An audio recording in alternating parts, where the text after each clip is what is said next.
I want to welcome our witnesses today from both Amtrak and New Jersey Transit. Before we hear from them, I have a brief statement I'd like to make, and it is as follows. After years of neglect and underfunding, it is clear that our region and our nation's mass transit infrastructure is in a state of crisis. New Jersey's rail and bus commuters have suffered a lot in recent years, but the last 5 weeks have been among the worst. Indeed, a foretaste of what we face if one of the Sandy-damaged Hudson River tunnels is forced to close. 2 derailments just 10 days apart at New York's Penn Station, including an April 3rd derailment that closed 8 out of 21 tracks and caused a week of overcrowding, frustration, and delays. Then came a breakdown that trapped 1,200 New Jersey Transit riders in the Hudson Tunnel for 3 hours. Another Amtrak breakdown, and a series of electrical problems. These breakdowns, one after another, have made New Jersey Transit's rail commute a nightmare for 80,000 daily Trans-Hudson commuters and spilled over to create delays for the hundreds of thousands who commute by path, bus, and car. They threaten our region's quality of life and economic future. Today we will hear from the top executives at Amtrak and New Jersey Transit about why these breakdowns occurred, what could have been done to prevent them, how they plan to fix our broken rail system, and how they plan to serve the tens of thousands of rail commuters who will be displaced or delayed by the planned closures of Newark Penn Station tracks and platforms this summer. What is clear is that the current system of management for our regional transportation network is not working. We need better coordination, better contingency planning for emergencies, and better customer service. We need answers, and we need the finger pointing to stop. We know that both Amtrak and New Jersey Transit have been underfunded for years, but we need to know why emergency repairs were not made to the Newark Penn Station tracks prior to the derailments, when Amtrak officials knew that the condition of the creaking timbers and worn steel beams under the tracks posed a safety threat.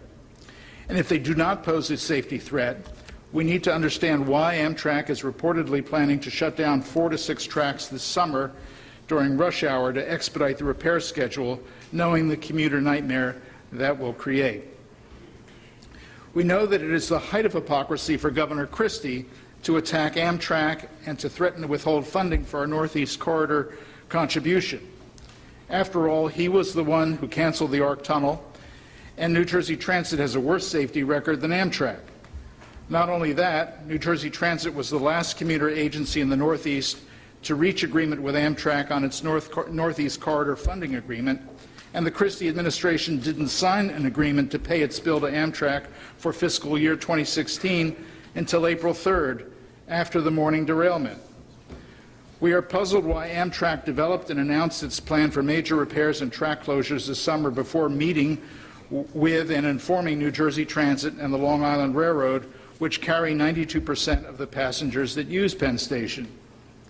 And that lack of coordination is not an isolated incident. I met with senior PATH officials yesterday after the Port Authority Board meeting and learned that neither Amtrak nor New Jersey Transit has reached out yet to PATH.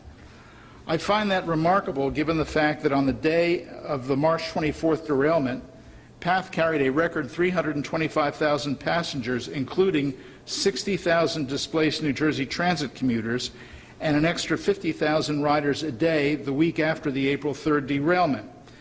And maybe you should include PATH in your planning for how to handle the Penn Station repairs. They're waiting to hear from you. More than anything, the commuter crisis of the past 5 weeks underscores the need for us to do everything we can to make sure that the Gateway Rail Tunnel project moves forward as quickly as possible. Construction is ready to go on the Portal Bridge in July, and tunnel construction work could begin this fall, but only if the federal funding is there. We cannot afford to play Russian roulette with the lives and livelihoods of our commuters by gambling that the 106-year-old Hudson River tunnels, whose structure and electrical systems were ravaged by Sandy, will be able to stay in service until the Gateway tunnels are finished. We saw what happened with the New Jersey Transit train breakdown in the tunnel, and we risk a regional recession and commuter Armageddon, as Senator Booker put it, if one of those tunnels has to be closed for months of repairs. Clearly, time is not on our side. Chairman McKeon. Thank you very much, Chairman. You mentioned Chairman McKeon, but I'm not Chairman McKeon right now. I'm one of the tens of thousands of commuters that have been long frustrated. I'm the commuter that I've known from birth, who no longer lives with me, but is an embedded lobbyist, as many of us have in our own households. I know Assemblywoman Moya has one of those in your spouse that's a commuter every day. I know that those of you don't have anybody directly that commutes in your life, and know the diligence of this group, that you've spoken to many of our constituents, again, numbering in the tens of thousands that are incredibly frustrated. My animus isn't directed towards you or anyone too much in particular, as much as I feel as if this all needs to be discussed before we try to get back to what was the best transit system as it should be in this entire country. Going back, the fact that we should be less than a year away from a third rail tunnel is just maddening to the commuter. 95 to 2009, 15 years in the making, $600 million spent, and finally there was a groundbreaking in June of 2009. Well, then there was a new governor. And the new governor, in his transition report, I quote, "The ARC rail tunnel is critically important to the economic recovery of New Jersey." The same transition comment, "The ARC rail tunnel project should proceed as planned." 3 months later, Governor Christie, in writing to Secretary of Transportation LaHood, said, "I want to restate my commitment that these funds controlled by the state of New Jersey will go forward. I will not let this expire on my watch." A contract is awarded in May. In September, the Director Weinstein of New Jersey Transit said the project is going forward. Then all of a sudden there's a change. It's October, and Governor Christie's office decides that of what was a $8.6 billion project, he somehow figures out there's going to be more than $5 billion of cost overruns. Now, by the way, just to continue the frustration from Mr. and Mrs. Commuter, of that $8.6 billion that was to build this tunnel that should be opened in the next 6 months, only $3 billion of those dollars were New Jersey dollars. The rest was from the federal government or other sources. Secretary LaHood tried to give the governor space, came personally here to Trenton to speak with him to say, look, you don't want to do this. This will be your legacy. And several weeks later, with the $600 million spent, the ARC tunnel was dead, per the governor's decision. And lo and behold, a couple months later, the Transportation Trust Fund 5-year plan came out, and it was that exact $3 billion that we had already encumbered and earmarked for that project. The commuter's personal favorite is that March of 2012, the GAO, the Government Accounting Office, nonpartisan, came out and specifically said and concluded that Christie's basis for cancellation was a misrepresentation. And I quote, again, we should be less than a year away from a third tunnel, and I'm going to note a quote that I wish wasn't as prophetic as it was from Secretary LaHood. The governor's decision to stop work on this project means commuters who would have saved 45 minutes each day, thanks to the ARC tunnel, will instead see no end to traffic, congestion, and ever longer wait times on train platforms. So that brings us to the hypocrisy of the last 30 days. The fact that the governor has the temerity to blame anyone but himself pointing at Amtrak is astounding to me. This isn't the first time this committee has met. What this committee has denoted thus far is that in the last 7 years, New Jersey Transit fare increases have been historic, 34%. That there's been underfunding where capital monies have gone to operations in the sum of $500 million a year, almost representing 25% of the operating budget. Oh, and P.S., there's been mismanagement to the extent of a bunch of political patronage at the highest levels in running NJ Transit. It's outrageous. And you touched on it, Mr. Chairman. It's related to resources, because now, not that you're not going to be in the hot seat in a little while, but look, Amtrak in the Northeast Corridor has gone from 22 million riders to 30 million riders from 2010 to presently. That's a big increase. Yet the apex of their funding was $1.7 billion. Going back to 1999, this year it's $1.4 billion. Now, there's always efficiencies, ladies and gentlemen, but the bottom line is that decisions were made by the people leading this country to underfund something that's of vital impact to our economy and way of life here in the Northeast, and with a state that does nothing in many of the states but give more back than it gets from Washington. The PowerPoint, I guess, that we're going to put up will maybe be a reminder of the 30-day nightmare. The senator noted the derailments, the 4 additional days of hours upon hours of delays, and over that 30 days of an hour a day of delays at Leach. Now, I read in today's paper that, well, Amtrak has announced after this 30-day nightmare, well, we're going to do the repairs. And the governor's going to take a victory lap. Incredibly so. Let's just point to that for a moment, and then I'm going to let everybody get to their questions. The contract that the governor and the attorney general relied on said that we're not going to pay you unless basic maintenance, known as the state of good repair per that contract, is completed. Now, I don't know how much money that Amtrak has laying around, but I'm looking at your own data put together that says just in the next 5 years, to do that basic state of good repair, it's going to cost $7.3 billion. So is that what you're going to spend over this summer in order to get us in contractual compliance? It's a bait and switch, and it's nonsense. And the commuters, all of us are commuters today, deserve better. Thank you, Mr. Chairman. Senator Kane, do you have a statement you'd like to make? Thank you, Mr. Chairman. Mr. Chairman,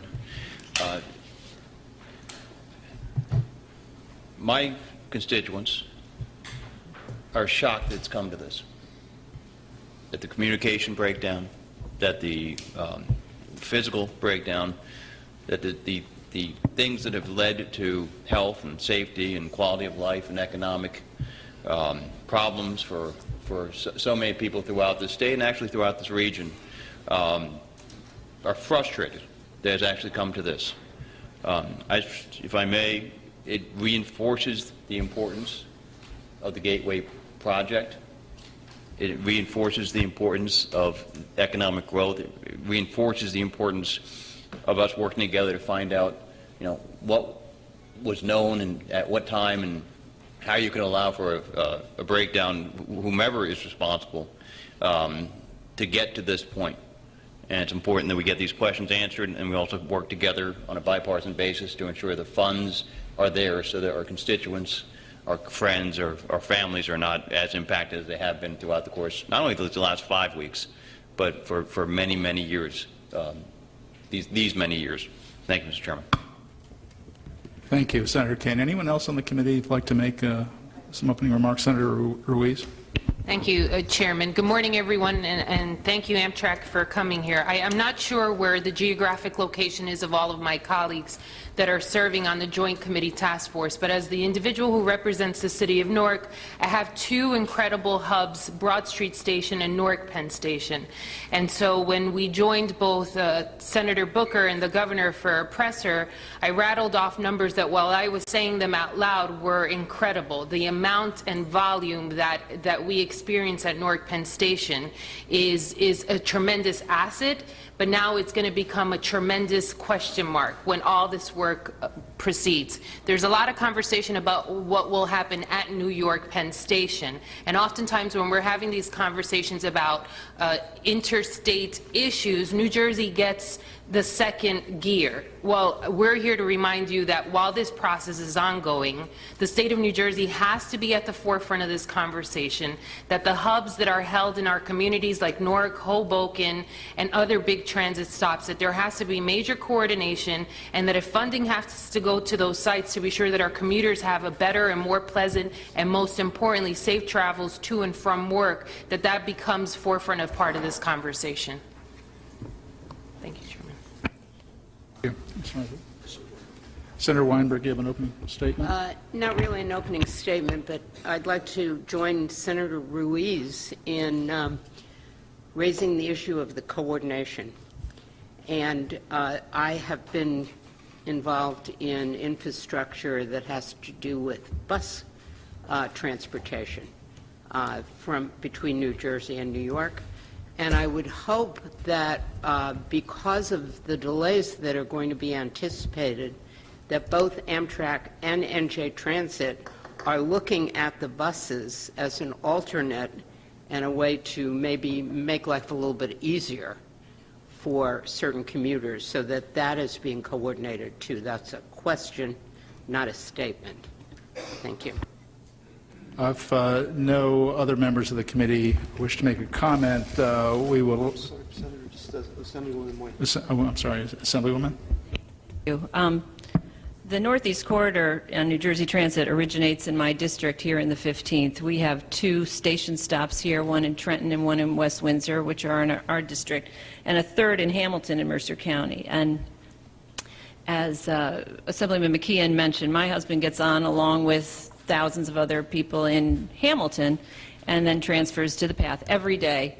I said to somebody, reading his text when he's on his way home at night is like reading our modern version of the Canterbury Tales, the journey that he takes every day and the stories he could tell about sitting on those trains. And I just want to bring this back to the most important aspect of this meeting, which is that these delays and cancellations affect people's lives. These are missed soccer games, missed school productions, missed family meals. For one family, it's a woman who will never be coming home again. And it's lost business. It's workers who stress every day that they're going to miss a meeting, be docked pay, lose their jobs. And, you know, we've talked about hypocrisy in some earlier remarks. And I'd like to also mention the governor's remarks about the United Airlines debacle in the past month. And, you know, he said, I can tell you I could fill a book with all the complaints I have about United Airlines from constituents. Passengers are fed up, and they should be. And with United, the customer is always last, were the governor's remarks. Well, and I'd like to say to the governor, I could fill a book with the complaints we've received from 15th Legislative District constituents who take his agency's transportation arm, New Jersey Transit. And we receive more complaints, more constituent complaints in the 15th Legislative District about New Jersey Transit than about any other government service that we receive complaints about. New Jersey Transit, #1 in terms of complaints from our customers. So I would say to the governor, before you start complaining about other businesses, look to your own house. And to New Jersey Transit and Amtrak, I view your mission as being simple: to get people to deliver your passengers safely and reliably, and you have failed in that mission. So I'm interested in finding out how we've gotten to this point, but I'm even more interested in finding out how we fix this and how we can give you the tools you need to succeed. So thank you very much. Thank you, Assemblywoman.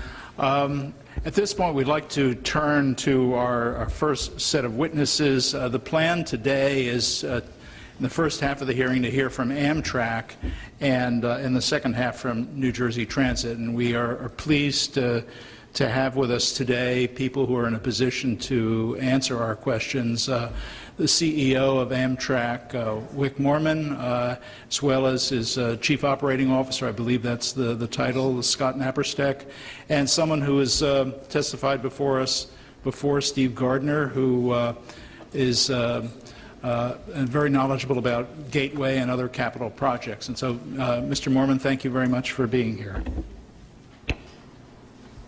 Does that work? Thank you, Chairman Gordon, Chairman McKeon, members of the Senate and Assembly, fellow witnesses, Sophie and Samantha. Good morning to all of you, and thanks for the opportunity to appear before all of you and discuss Amtrak and to answer all of your many good questions.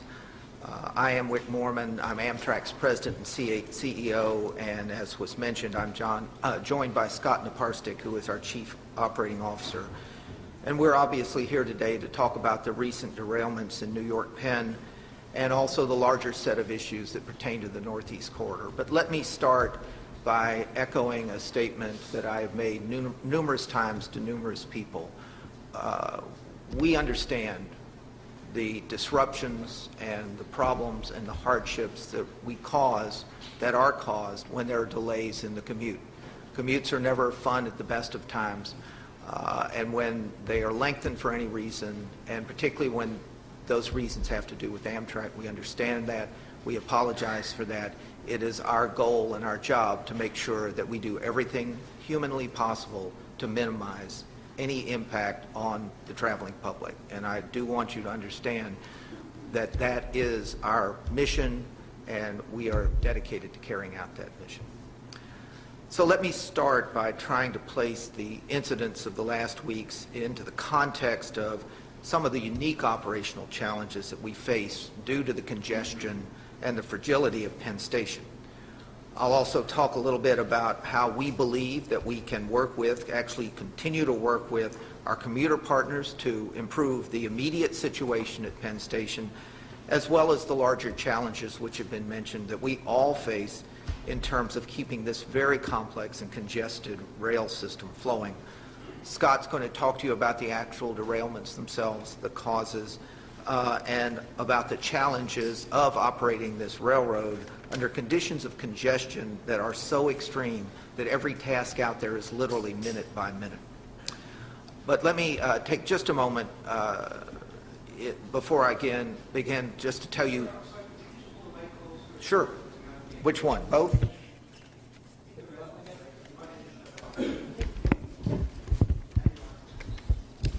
I'm not always adept at technology. Let me... Oh, okay. All right. I'm very adept at technology.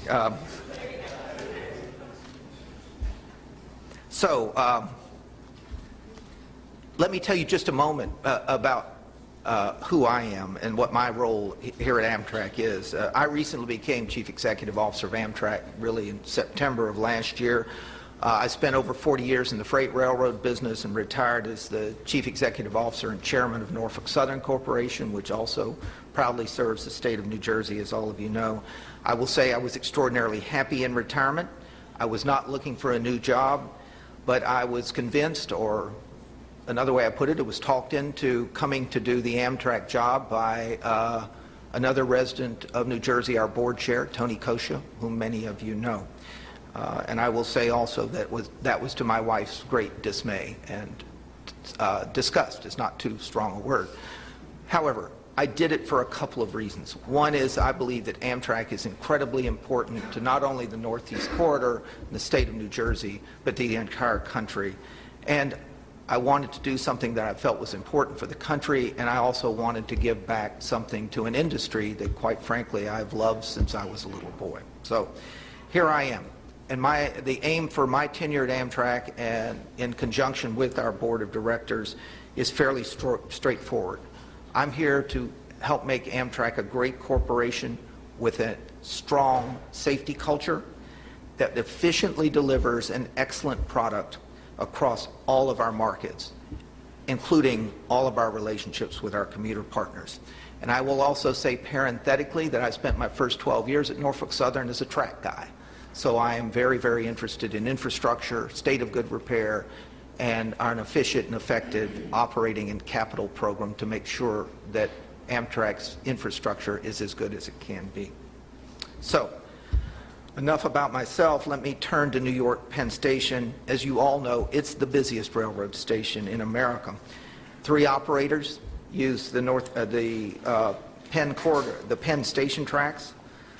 All of you know Long Island Railroad operates trains in and out of Penn Station from the east through the East River tunnels to Long Island, while the New Jersey Transit tunnels move east and west through the Hudson River tunnels, and some New Jersey Transit tunnels actually go east and are serviced in our Sunnyside yard on Long Island. And of course, Amtrak uses the infrastructure as well. We operate about 12% of the traffic, about 156 train movements a day through the terminal. The station accommodates on a weekday 1,300 train movements on an infrastructure that was designed for a very different era for much lower levels of traffic. To give you some numbers, since 1976, the growth in the total number of train movements at Penn Station has doubled. In real and proportional terms, the growth in commuter train traffic accounts for the majority of that increase. Amtrak's increased 112 movements, 72%, and the number of commuter trains has more than doubled since 1976, from 505 to 1,034, with New Jersey Transit having grown the most, both in real proportional terms, from 147 daily commuter trains in 1976 to 456 in 2014, a more than 200% increase over that period of time. Let me say also that the 661 total train movements that Penn Station accommodated in 1976 were a historic high at that time. This station was never intended to carry that volume of traffic, let alone what it carries today. And it's not just the tracks. The platforms, for example, were designed to accommodate far fewer people on a train than you typically get today in a heavily loaded rush hour train, which, as all of you know, may have upwards of 1,200 passengers. As a result, I think you've all seen this, the platforms are very narrow in Penn Station, and they have even narrower stairwells for access to the platforms. Also obvious to all of you, I think, is the congestion and the lack of space above the platforms, the result of the destruction of the historic Penn Station with its magnificent head house in the 1960s, where we lost all the passenger waiting and ticketing space, and quite frankly forfeited the passenger experience as well. I will tell you that the fact that the station handles the volume of traffic today that it does at all is a real testimony to the tenacity, the fortitude, and the skill of all of the railroaders at Amtrak, New Jersey Transit, and Long Island Railroad. They have kept the place running, but we are operating at the limits of possible. The long-term consequences of this were demonstrated dramatically when Amtrak train 2151 derailed on Friday, March 4th. The derailment happened at a switch that connected what we call the lower tracks, platforms 1 through 6, with the north tube of the Hudson River Tunnel. It blocked routes to and from the south tube and tracks 1 through 11 in Penn Station, as well as what we call the Empire Connection, which Amtrak trains use to reach Metro North for our services to Albany and all the way to Chicago.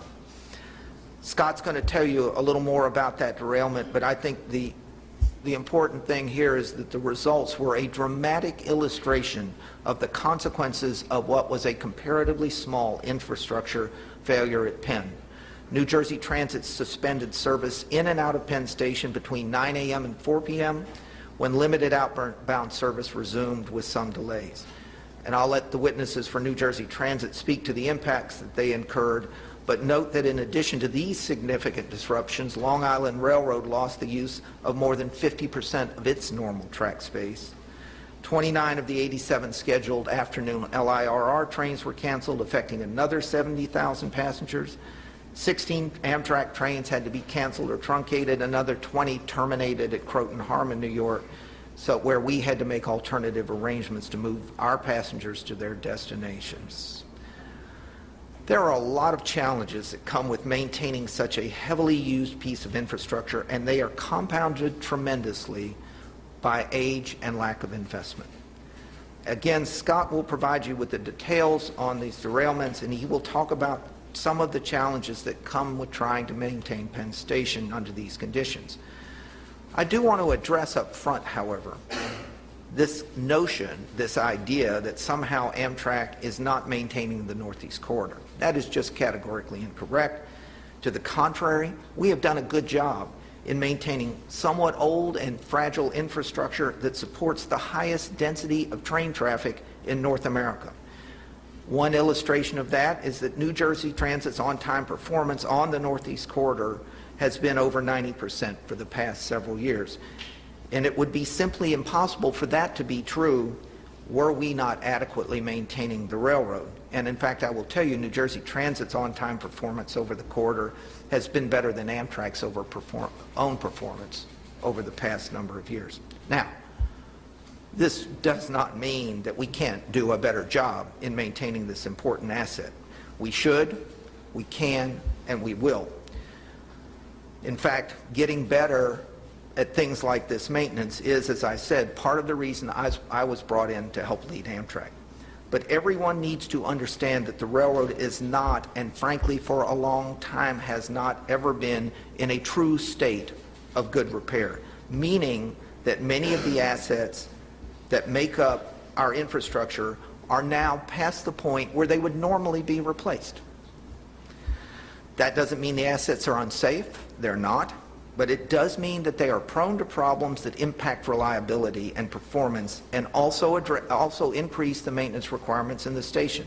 We have publicized this fact for decades now and made it very clear that while we clearly understand our responsibilities for maintaining the NHC, we can't and won't pretend that years of underinvestment and steady traffic growth, as I've discussed before, have not created a situation where the reliability of the system is less than we would all desire. So, let me take a minute then to describe our view of the roots of the situation, and it also gets to some of the financial issues that have been raised. As you know, Northeast Corridor is the main line that connects all of this region's major cities. I don't need to tell you the statistics. 20% of the GDP of this country and 18% of the population reside on 2% of the landmass, and the Northeast Corridor is the rail spine that connects it all. As all of those cities have grown, and in particular as highway congestion has increased, it has become a critical connection. It links not only the long-distance travel, which is critical for business up and down the corridor, but all of the suburban commuter systems that use the corridor to serve central business districts up and down the corridor. And there are 8 commuter systems that use the Northeast Corridor. Throughout much of Amtrak's ownership of the Northeast Corridor, the main line and its capital needs were thought to be the primary responsibility of the federal government and Amtrak, whose intercity service is really the principal reason that the railroad was transferred to Amtrak in 1976. And given this, the various commuter railroads generally paid Amtrak only a portion of the operating and capital costs attributable to their use, and they enjoyed fairly low-cost access to existing Northeast Corridor capacity. And remember, for a long time that capacity existed. Meanwhile, the federal government was not providing the funding really necessary to put the corridor in the state of good repair it needed to be and to make up for the amounts that other folks were not investing. So this situation created an incentive where all Northeast Corridor users, the commuters, had very strong incentives to maximize their use of the corridor, and the hope obviously was on everyone's part, including Amtrak, that the federal government would one day deal with all the capacity constraints in the state of good repair issues that are now being exacerbated by even greater use. So, commuter railroads up and down the Northeast Corridor invested in increasing service, buying new equipment, and building stations, while at the same time the core assets, the railroad itself, was getting older and more fragile. Now, no one doubts, no one would ever say that these investments didn't have an extraordinarily beneficial effect for the stakeholders. We support commuter operations up and down the corridor. The basic fact of the matter was that this lack of investment in the basic infrastructure by all parties was creating an untenable solution. And it was recognition of this fact that led Congress to pass the Passenger Rail Investment and Improvement Act, the so-called PRIA Act, in 2008. PRIA created, and I'm sure all of you know this, the Northeast Corridor Commission, which was empowered to develop and implement a cost-sharing mechanism for the full operating and capital costs of the Northeast Corridor to make sure they were allocated according to use up and down the railroad. The state of New Jersey was obviously a key member of the Northeast Corridor Commission. It took the Northeast Corridor Commission a number of years to study the issue, to work on these issues, and they finally developed a new common cost-sharing policy which adjusted the historic levels of the owners and the users across the corridor to reflect current usage. Now, for New Jersey Transit, this meant the need to increase capital payments to Amtrak for the part of the NEC infrastructure they use to a range of somewhere between $82 and $155 million annually. This covers the basic infrastructure renewal work, with the amounts to be phased in over a number of years. The policy also increased New Jersey Transit's contribution to operating costs, which covers stations operations and maintenance, policing, train dispatching, infrastructure and investment, and basic maintenance to $97 million a year on an annual basis. These increased financial obligations went into effect in October 1st, 2015, and I think as was stated, Amtrak and New Jersey Transit finally completed the agreements implementing this arrangement earlier this year. These agreements are important because they committed Amtrak and New Jersey Transit to work together, which is what we always try to do, in a very robust joint planning process that will help New Jersey Transit and the state of New Jersey understand how their capital funding is being used and absolutely ensure that their priorities are reflected in both our 5-year and 1-year annual investment programs that are now developed by the NEC Commission. This support is very welcome. And although the funding levels for the Northeast Corridor from Amtrak, the federal government, and all of the agencies are still far from adequate to achieve this true state of good repair anytime soon, let alone advance major projects like Gateway, this increased investment from New Jersey Transit will allow us to significantly turn the tide of underinvestment on the New Jersey portion of the Northeast Corridor. But let me say this about money. Funding alone doesn't solve all the problems, because the challenges of infrastructure maintenance under the conditions prevailing at Penn Station are only partially financial. What really matters in there is that the heavy traffic pattern makes the day-to-day work of maintenance and repair extraordinarily challenging, since much of the work can only be done in very limited windows in the middle of the night or over weekends. And I will tell you, this challenge is only going to get harder as we undertake the major renewal and improvement projects that have to be done prior to the Gateway program being completed. I will say, as an aside, as an old track guy at Norfolk Southern, it is the most complex, difficult place that could ever be imagined to do track work. It's just that simple. It is like nothing else I have ever seen, both either in this country or in Europe, in terms of its complexity and difficulty. Now, stepping back, as Amtrak's testified before, Gateway is the ultimate solution to this complex set of challenges. In addition to the new capacity, absolutely critical, that it will ultimately deliver, there are the risks, which all of you are aware of, to the existing infrastructure that must be addressed. You all know that both the East River tunnels and the Hudson River tunnels were inundated during Superstorm Sandy, and that long-term damage from the immersion in salt water is going to require a complete rebuilding of all of those tunnels. To do that, we obviously have to build another tunnel first, because we cannot stand to have one of the 2 Hudson River tunnels out of service for the estimated year and a half it takes to rebuild it. Those tunnels today carry, by the way, 200,000 passengers every weekday. Similarly, as mentioned, we need to build a new Portal Bridge. We need to expand our infrastructure. The Portal Bridge and another bridge in that area are both well over 100 years old, and we have to continue to build and replace if we're going to preserve, let alone expand, access into New York Penn Station from New Jersey. Now, The good news is I'm very glad to report on these issues that New Jersey Transit and Amtrak are in lockstep about this. And we, by and large, have an excellent partnership about this and most of the other issues, along with the Port Authority and US DOT.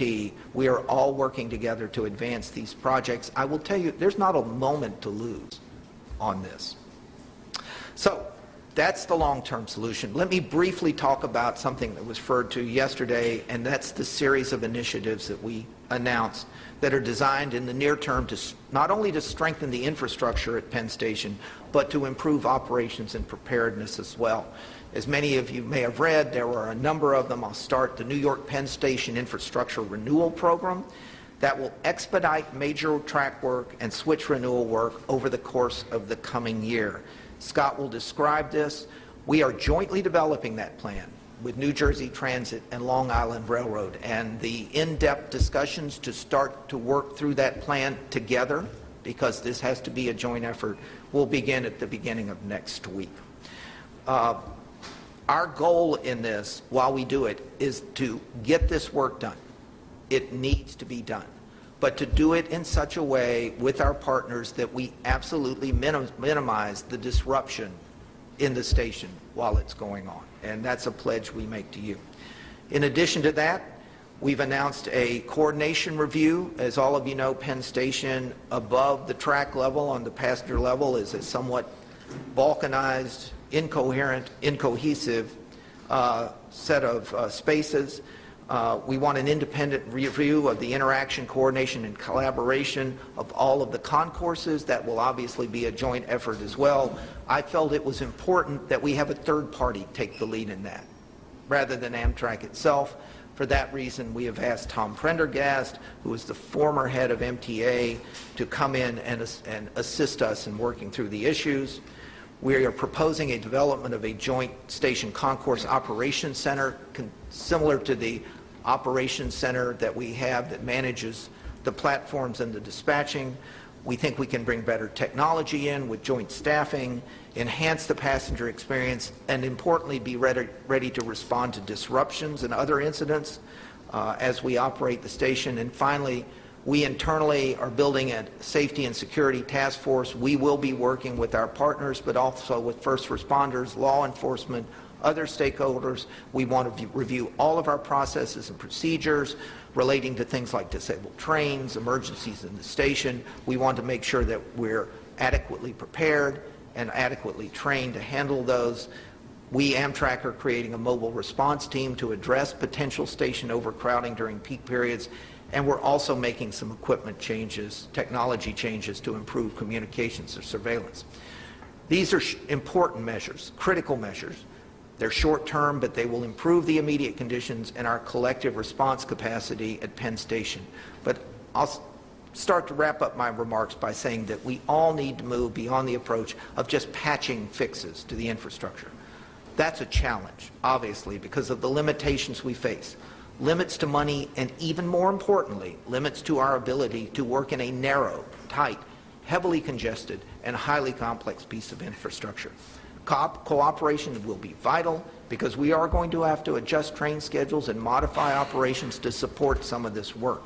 The key to this success will be a strong partnership between all of the railroads at Penn Station, and a commitment which we make to you today to work together to get a real solution that delivers better reliability and better performance. To that end, as I think you know, Amtrak recently received a letter from New Jersey Transit's Executive Director, Steve Santoro, asking Amtrak for additional information, new rights, changes in protocols, and a stronger partnership. We're still working through all those requests, but I will tell you that we are eager to work collaboratively to address the issues in Penn Station and on the Northeast Corridor together with New Jersey Transit. And I will tell you that I believe in general our organizations have a very good working relationship at the ground level. I look forward to working with Steve Santoro, all of his colleagues, and our partners at New Jersey Transit, and all of you to chart a better future for this region, this economic, cultural, and capital of the world. I think this is important because our futures are bound together on this railroad. None of us can tolerate a future where we have more and more service disruptions like we have seen. Amtrak is the owner and the operator of the Northeast Corridor and Penn Station. We understand our responsibilities, and we will take all of the actions required to fulfill all of those responsibilities, working jointly with our partners. But remember, there's a longer-term goal in mind, and that's that we need to stay vocal, stay united, and work together to achieve our common aim of getting Gateway built so that Penn Station and the Northeast Corridor have the capacity they need to serve this region for decades to come. Thank you. Thank you, Mr. Moorman. He gave us a lot of material to ponder. Mr. Naparstek, did you want to make some comments about specific comments about the incidents of the last 5 weeks? Yes. Chairman Gordon, Chairman McKeon, members of the committee, good morning, and thank you for the opportunity to testify today. My name is Scott Naparstek, and I am the Chief Operating Officer at Amtrak. I am responsible to Wick Moorman and to the Amtrak Board of Directors for the operation of the 21,000-mile Amtrak system and the maintenance of our equipment and infrastructure. Therefore, I am responsible for the operation and maintenance of New York Penn Station. And based on that, I do want to apologize for the inconvenience that all commuters have gone through over the last 30 days. Dating from 1910, the station now hosts more than 1,300 trains on every weekday, which, as you had heard, is twice as many as it carried in 1976. The number of station tracks were never expanded to support the volume of traffic, and more trains have been added onto an aging and constrained system that was already operating beyond capacity, stressing the 149 switches and more than 1,000 track components that keep trains moving every day. Additionally, the station has signaling and electrification systems dating from the 1930s, and many electrical and mechanical components, including HVAC systems, fire and life safety systems, and the structure itself, which all must be maintained and renewed aggressively to support the tremendous demands placed on them at the nation's busiest transportation facility. As Wick said, the extraordinary use of the station today illustrates a larger theme. The facility is simply over capacity and has not received all the systemic renewal and maintenance it badly needs. We have a 108-year-old station that is completely full, doing things it was never designed to do, with no margin for error. As we have just witnessed, under these conditions, relatively small or isolated incidents that might have minimal impacts elsewhere in our system can swell subtly into major service disruptions here. You can see to my right, there is a plan of the station tracks. This will give you some idea how complex Penn Station is. At the either end of the station, you can see how the tracks funnel into East and Hudson River tunnels. These giant complexes of switches and signals are heavily trafficked, and a comparatively minor disruption here can shut down access to the tunnel entirely, which is a major issue. Amtrak conducts regularly scheduled maintenance and inspections on all infrastructure components, and biweekly track inspections are part of our daily routines. In addition to the biweekly track inspections, all switches receive comprehensive monthly inspections. There are also major infrastructure improvement programs in process now, and more to come in the future. While these projects are vital, their substantial work requirements must also be juggled into the station's maintenance needs and the operation of trains in a facility that is at full capacity, even when everything is running well. The heavy train traffic also restricts the time available for maintenance and reduces asset life cycles, requiring more frequent asset replacement. Our opportunity to inspect and maintain infrastructure are limited to off-peak hours between 11:30 p.m. and 4:30 a.m. during the work week. Much work is scheduled on the weekends, but is often the case that we must prioritize between the need to work the station in the tunnels or on one with ongoing capacity improvements in the projects thereof, so as to minimize the impacts of this work on weekend train schedules. The inability to take track out of service for long periods of time makes it very difficult to undertake larger scale projects. Short duration outages are very inefficient, as mobilizing and demobilizing can require a major portion of the outage time frame. All this makes work harder to get done and also drives up the maintenance costs. Before I discuss the two recent derailments and the NJT Train 3850 event, I need to stress 2 points. The first and the most important is that in most cases, Amtrak sets and observes track standards that are more restrictive and therefore safer than those mandated by the Federal Railroad Administration. We use automated inspections to measure track geometry and ultrasound testing to ensure the integrity of our rail. Whenever a track condition is discovered, protocol is followed to either reduce authorized speeds or take the track out of service and repair the condition. Prior to both derailments, track inspections were completed as required. Although conditions were noted on inspection reports for being close to, but within permitted tolerance at both locations, these track conditions were being monitored to ensure the track remained in compliance. The first derailment involved Amtrak Acela train 2151, which derailed at low speed while leaving the station on March 24th, within a minute of departure. The rear door of the last car of the train and the rear power car were still adjacent to the platform when the Acela train sideswiped a New Jersey Transit train after leaving the rails. You can see the yellow highlighted spot here on the map to indicate the point of derailment. As you can see, a train that derails on these tracks blocks tunnel access, and that's a serious problem at any time of day, but particularly at a rush hour. This derailment was caused by a slight mismatch of just 1/4 inch of a newly installed track component called a frog, a groove casting at the center of the switch where the rails meet.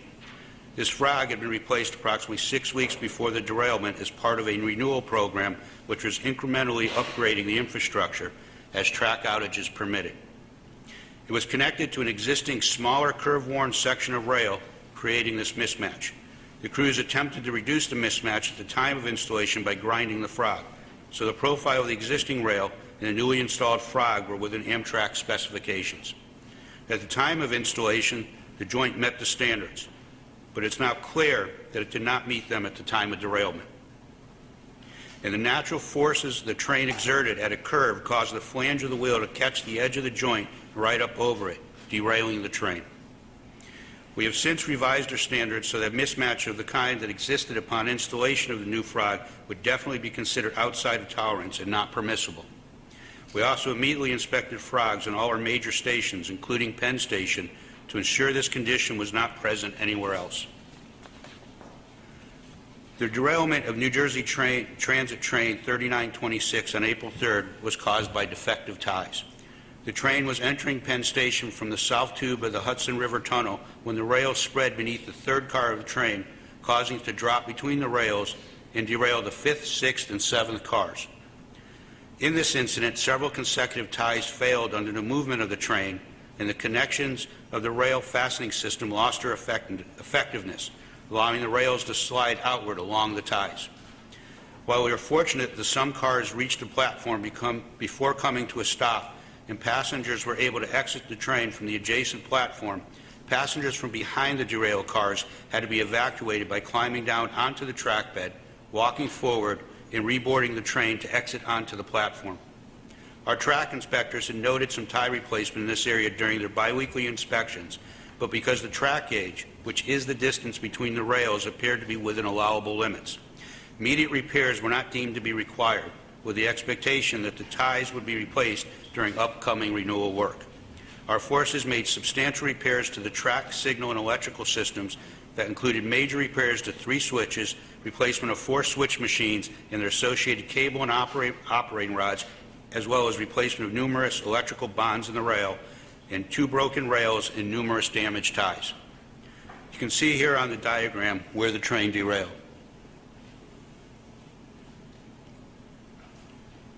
That derailment limited access to the south tube to the lower numbered tracks here at the bottom.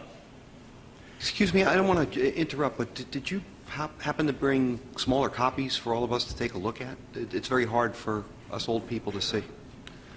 Why don't we just move it closer? Can we move it? Yeah. Let us just move it right up by you. Maybe somebody can help you out, put it in the middle. Or, and the other thing, as the Senator and I were speaking, we don't have copies of your written testimony. We would appreciate having that. Oh, yes. Okay.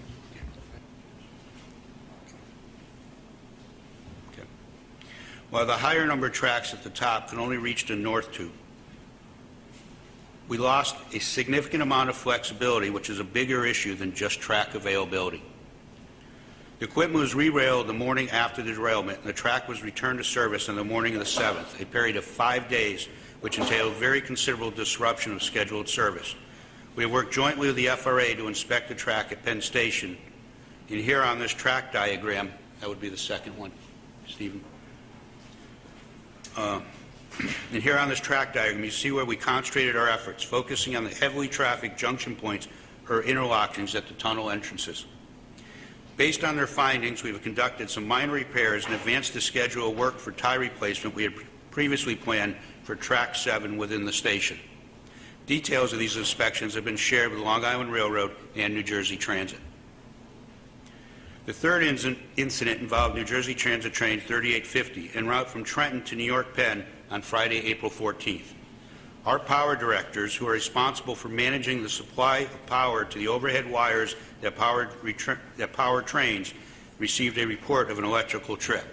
This is similar to a circuit breaker tripping in your house when something shorts out. The engineer reported a loud noise and a loss of air pressure on the train, so he began to troubleshoot the locomotive, thinking it might be an air system issue. When the power directors re-energized the system, it held power, and an Amtrak rescue engine was set, arriving 40 minutes after the train stopped. We learned then that the NJT engine had a damaged pantograph, a mechanical arm that contacts the overhead wires to draw current. When a pantograph breaks, it can pull down the wires, so we sent an electric traction maintainer out because we had an early report that some wire was down. We did discuss evacuation from the tunnel, but the report of down wire was a concern as it could create a hazard to evacuating passengers. Upon inspection, we realized how badly the pantograph was damaged, and we decided that the safest course would be to cut it away. Once that was done, we were able to re-energize and raise the second paragraph on the locomotive and move the train under its own power back to the station. It arrived at 6:02 p.m., almost 3 hours late. We conducted a thorough investigation of the tunnel and found no wire down or other issues with the structure of the electric catenary system, although we found and repaired the point where the electrical arc did occur. Upon inspection, it was determined that the pantograph was missing the carbon strip at the point where the pantograph rides along the wire. Our conclusion has therefore been that the cause of this incident appears to be related to the pantograph on the locomotive rather than a problem with Amtrak's electrical system infrastructure. While this was going on, we were only able to use a single tube of the Hudson River Tunnel. This causes delays and congestion at Penn Station and extreme crowding within the passenger concourse area as passengers await trains. It was under these conditions that a non-passenger occupant of Penn Station tried to strike an Amtrak police officer on our concourse. In response to that attack, an Amtrak police officer then used a taser. When somebody in the crowd heard the noise of the taser, they confused it with gunshots and yelled, starting a spontaneous movement towards the doors. Due to the disabled New Jersey Transit train, a command post at the station was staffed and communicating with the New York police and fire departments, who were already present. Law enforcement was able to confirm that no shots were indeed fired within 5 minutes of the taser event, and immediately began making announcements so that to that effect over the public address system. All agencies in the station shared that information with their personnel over their radios. An after-action review of the event was held on April 20th, attended by representatives of the railroads, first responders, law enforcement agencies, and other stakeholders. We are planning also to hold a tabletop exercise in June with the goal of reviewing and improving our performance in such situations in the future. We never want incidents of these kinds to happen, and we work hard to prevent them. They are frightening, dangerous, inconvenient, and costly to the railroads and to our economy. But they are also a product of the situation that we have created by placing so many people and trains in such a constrained facility. These three incidents highlight just how vulnerable the system is. Everything in a century-old station with 40-year-old track must be 100% effective at all times to avoid potentially massive service disruptions. A single relatively minor incident can take a tunnel out of service, and at a minimum, a tunnel outage can cause sufficient chaos to disrupt an entire morning or evening rush hour. We do not have an effective backup or margin of error in the station because our system is always at capacity. The risk is perhaps best demonstrated by the Hudson River tunnels and explains why it is so crucial that we undertake the Gateway program as soon as possible. We've now reached the point where the station handles more daily users than LaGuardia, JFK, and Newark Liberty airports combined in vastly undersized passenger spaces. The time available for maintenance repairs has decreased significantly in response to the ever-growing traffic levels, creating more wear and tear on the aging infrastructure. Our people have had to become very resourceful, and they do a good job of maintaining the station in the Northeast Corridor to ensure its safety and continued operation. As Wick just said, if this was not true, on-time performance for New Jersey Transit trains in the Northeast Corridor would not be in the 90% range on an annual basis. However, we do need to do an even better job, and a new strategy for maintaining this infrastructure is required. Keeping components in service beyond their expected life cycle greatly increases the risk of failure, and a significant number of the track components in Penn Station are approaching the end of their useful lives. Over the past few years, Amtrak has begun a program to renew the track at Penn Station, but we reached the limits of what can be done on weekends and nights alone. As Wick has announced, time has come when we must now undertake a series of major track and switch renewal projects in Penn Station, beginning with the complex of tracks and switches in the western portion of the station known as A interlocking, which again you can see on the diagram. We plan to advance this work through a series of major projects beginning in May and continuing through the fall to quickly achieve the benefits of this renewal work for our partners and for all our passengers. In addition to A interlocking, we'll do further renewal work on various station tracks through roughly June of 2018, with the majority of that work being done on weekends. This work will require track closures, operational coordination, schedule changes, which will impact the services of all the railroads operating at Penn Station. However, we will work collaboratively with both railroads to find the optimal way to get this and other projects done quickly while minimizing the impact on scheduled train service and passengers.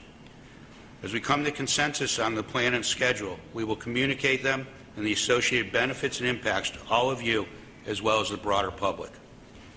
We understand the implications of this initiative, and none of it will be easy.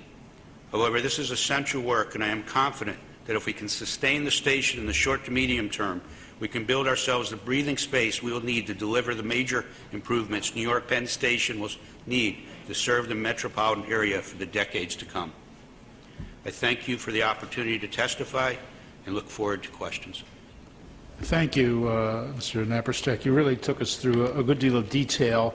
For those who might not have been able to absorb it all, can you summarize very succinctly what are the lessons that you've learned from these incidents? Are there things that these incidents have in common? How are they different?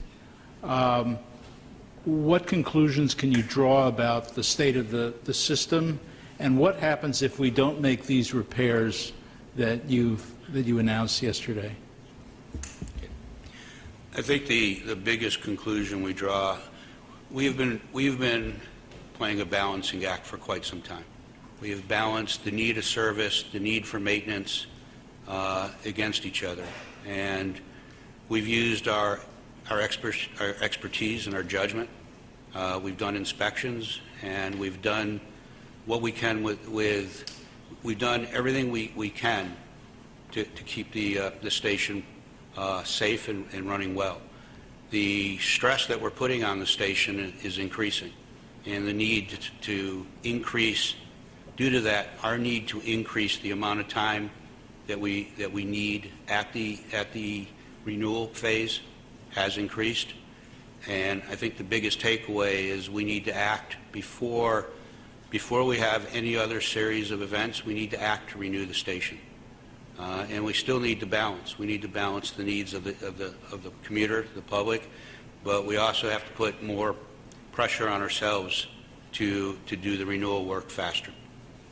Am I correct in understanding that the reason you need a shutdown, or you need to shut down certain sections, is because of these space constraints, that you just can't do the work in these short periods?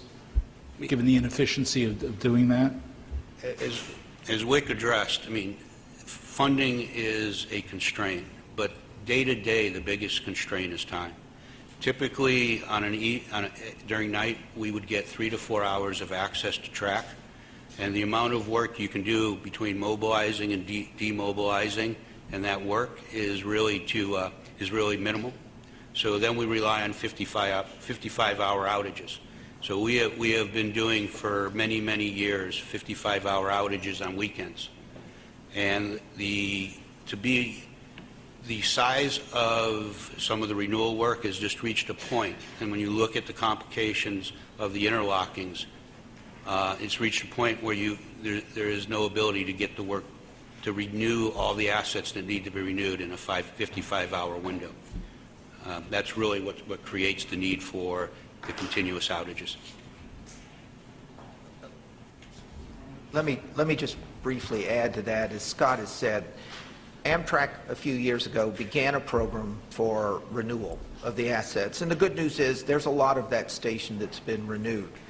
But that use of weekend outages, in addition to being inefficient, we have found that there are lots of other things to do in the station that also take weekends. And what has happened is that we have now reached a point where if we were to try to continue to do this in 55-hour weekends, this is the most complex piece of the station. There are pieces of it that just can't be done in a weekend. And even if we tried to stretch it, we have reached a point now with these assets where if we stretch this out another year or 2 or 3, and that's what it would take, we are running more and more risk for the kind of unplanned disruptions that we've seen in the last month. So it would be fair to say that if we don't have these shutdowns, if we don't do this extended maintenance, we're likely to see more derailments and other incidents of the kind that we've seen over the last few weeks. I think there certainly increases the likelihood that we'll have other issues if we don't go ahead and address this work quickly and decisively to get it done.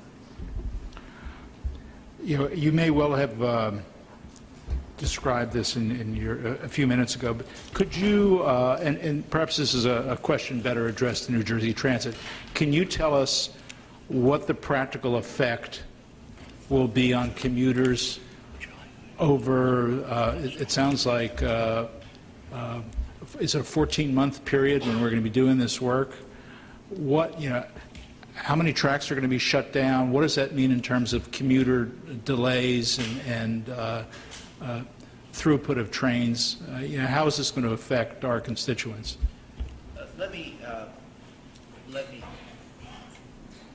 Let me answer that to the best of my ability, but let me first address a point you raised early on, which is, the timing of the announcements to do all of this work. In terms of the renewal work, we, immediately after these 2 derailments, went back and said, let's take a look at how we accelerate getting this major work done.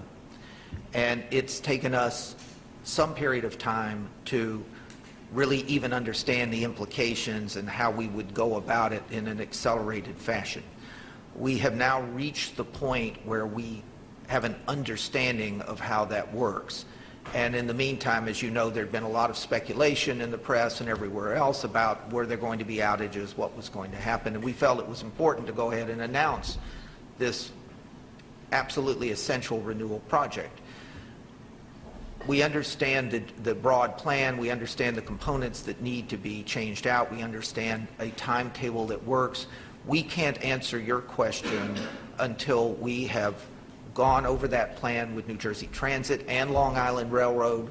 We've understood their service implications and, to the extent that things can be managed, what they would prefer to see in order to minimize the impact to their passengers. And there will be impacts to everyone, and obviously including Amtrak. As I said, we are going to be in those discussions at the beginning of the week. We will jointly arrive at the best plan that we can, announce it to everyone in plenty of time, including the implications for service that you're asking about. so that people have time to prepare for it. But right now, until we have those collaborative conversations, we really don't know all the answers to your questions. So, but we're talking about four to six tracks out of 21? Is that... Well, again, we don't know. There are 21. There will be tracks closed. Not all. They may be different numbers of tracks closed at different times of the day. We have to work through that. Obviously, our goal is to have the least number of tracks closed we possibly can during peaks, during the 2 peaks. But, you know, again, that's just part of what we have to do. I will say something. You mentioned 18 months. As Scott said, our intention is to go get the critical areas done this summer. We will have more renewal work to do in the station, but we're planning on doing most, if not all of that, over weekends, stretching out past the summer into 2018.